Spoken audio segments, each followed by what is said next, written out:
Hi, it's Kim from the Shamrock Quilt Studio. We've got a little different background today. We're going to talk about this quilt and how I came to make it, where the pattern is from, a little bit about the fabric choices, and talk to you about it.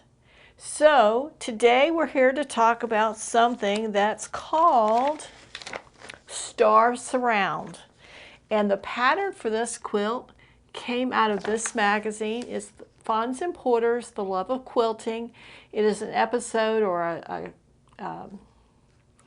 dated July, August 2015. So this has been a couple of years ago since I made this. Well, they had several different quilts, pictures, and designs in this magazine from July and August of 2015. But when I flipped through it, this is the one that caught my attention. And I want to show you, this is how it looked in the magazine. It's very similar to it. The pattern, not the patterns, the fabrics in the design shown in here were different. Can you really get a feel for that there? But what I did was I decided I wanted to make this, and I looked through all of the instructions that came with it.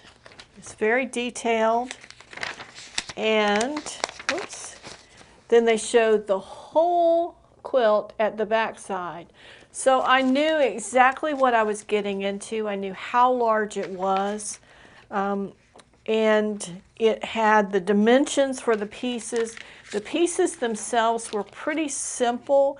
You really were dealing with a lot of triangles is what it amounted to, and how those triangles were put together to construct this design. There were some squares involved as well.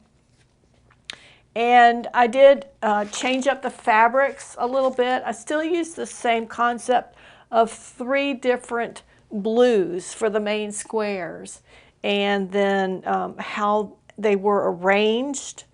But the actual fabrics in this magazine, of course, I couldn't get those. So I had to deal with what I had locally that I can get a hold of. So the way I started this was I went to Joann's and look for fabrics that I thought I could work with. And I believe that as it went, how it went was I went to Joann's, I didn't find anything. So then I went to another fabric store that we had. It was Hancock's, and went in there looking for fabrics, and I think that I found a couple of the fabrics, especially the blues that I found at Hancock's. And so I bought those, and I still was lacking the ability to put the 6 main fabrics together, the 3 blues, the 3 reds, because you needed a red with a really bright, vibrant pattern. You need something with kind of just a color influence, but not really a pattern, and then something with a very tiny pattern. And you kind of needed the same thing with the blues, only you were dealing not only with the color of the blues, but the pattern in the blues as well. And what I ended up using was a solid red, a solid blue, a medium pattern red, medium pattern blue, and then a pattern red and blue with a very fine pattern. So you had color differences and you had pattern differences. So that was 6 fabrics that you were trying to match together to give you that overall feel of not only what this picture in this magazine was showing you, but what your eyes were seeing as well. So I had so much trouble finding fabrics that would go together. I think I ended up going to 3 different stores. I went to Joann's, I went to Hancock's, and I went to a local quilting store, Chinese Stitches. And I ended up cobbling together from these 3 stores exactly what I needed to get this fabric for this quilt. And then I paired that with a plain white fabric from Joann's. I think this is the Country Classics, which is one of my favorites from Joann's. I don't think they make that anymore, but it is a good all-purpose fabric. It doesn't absorb color when you wash it with other things. I've used it in a couple of quilts where I've used very vibrant reds, and while the reds may fade, they don't absorb into the white. So it's really good for not transferring color. It's also good for working with because it's soft, but it doesn't pill very much, so it does take the wear. Now this quilt, I made this quilt, I love the way it looked. Usually I like quilts that are very puffy and old-fashioned looking, very soft. This one I like the crispness of it. It reminds me of a military uniform where the military members are required or encouraged to have their uniforms very crisp, and that's what this reminds me of. So this is one that has not been washed, and it stays on display. It doesn't get worn. The only thing that it's going to see is dust from the room, and I can vacuum it and get that off periodically. It has held up well. The other thing I will say about this quilt is that the back, I don't know if you can see that there, and it is attached to the wall, but the backing of this quilt is a patterned piece of fabric, and instead of the white, it has kind of an off-white background with red stars, and then it has a border around the outside that is this fabric, the dark red with the big white circles. And then the binding is in the solid blue fabric. So for me, it had a couple of firsts. Number one, it was the first pattern that I'd ever followed out of a magazine. So I didn't have instructions explicitly for me. I was having to follow what was out there for everybody. It was a real challenge as far as fabrics go, and you can see as I was shopping for fabrics, I was going around town with this magazine with all these little samples of things as I selected them to be able to match fabrics with. And then I used a very thin binding on it. I will share some pictures in this video that show the back of the quilt and how that border on the back and the patterned fabric on the back comes together, so you can see that. I'm sorry we can't take this down, but I'd rather leave it where it is. And then it was hand quilted, and it was hand quilted in a very geometric straight line method, very precision, very controlled, no swirly lines or anything like that. And the lines, I have a circle in these little pinwheels. There's a lot of pinwheels on this quilt. And there's a little circle in each of the pinwheels, and that's as close as you're getting to anything with a curved line in this quilt. Everything else is either straight lines or cross hatches, and a little bit of echo quilting here and there on it, but very controlled geometric quilting on it.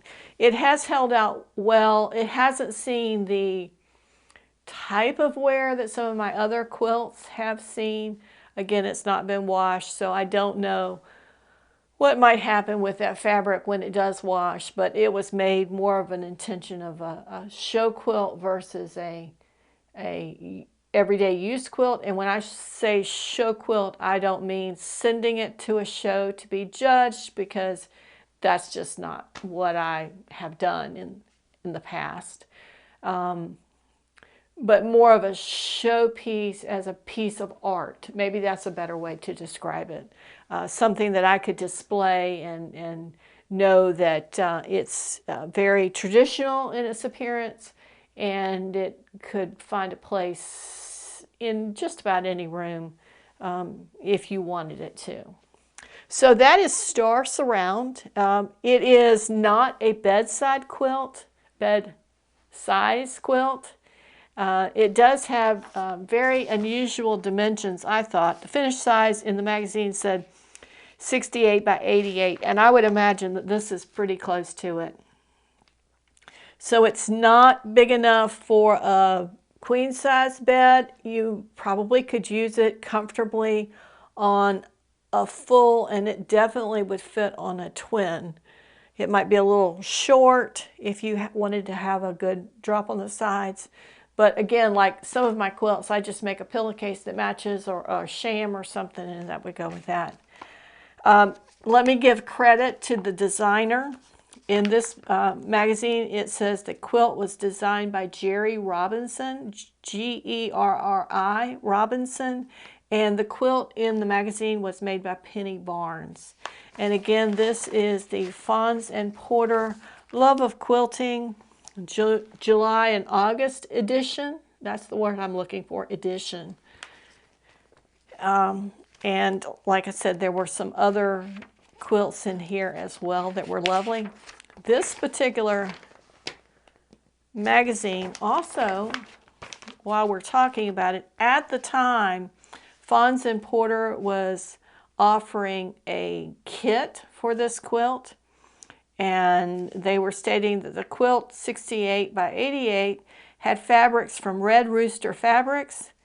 The quilt top, the kit was $129, and the backing was an extra $70. I can assure you that I didn't spend anywhere near that for the fabrics on this quilt. It's been long enough that I don't know exactly what they were, but it certainly was not that.